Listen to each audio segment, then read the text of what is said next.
Piracy website iBomma నిర్వాహకుడు ఇమంది రవిని Hyderabad cyber crime పోలీసులు మూడోసారి కస్టడీలోకి తీసుకున్నారు. 3 వేర్వేరు కేసుల్లో మొత్తం 12 రోజుల పాటు విచారించేందుకు నాంపల్లి కోర్టు అనుమతించడంతో చంచల్గూడ జైల్లో ఉన్న రవిని పోలీసులు తమ అధీనంలోకి తీసుకున్నారు. ఈ విచారణలో ఐబొమ్మ కార్యకలాపాలకు సంబంధించి కీలక రహస్యాలను వెలికితీసే పనిలో పోలీసులు నిమగ్నమయ్యారు.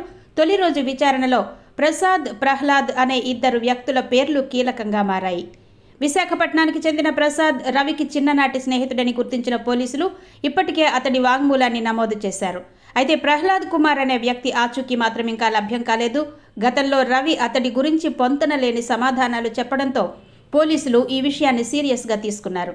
ముఖ్యంగా ప్రహ్లాద్ పేరుతోనే Ravi Aadhaar, PAN card, driving licence వంటి నకిలీ పత్రాలను సృష్టించినట్టు దర్యాప్తులో తేలింది.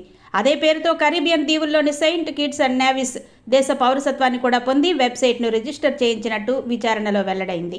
ఈ 12 రోజుల కస్టడీలో ఐబొమ్మ వెనుక ఉన్న అసలు సూత్రధారులు, ఆర్థిక లావాదేవీలపై మరిన్ని నిజాలు బయటకొచ్చే అవకాశం ఉంది.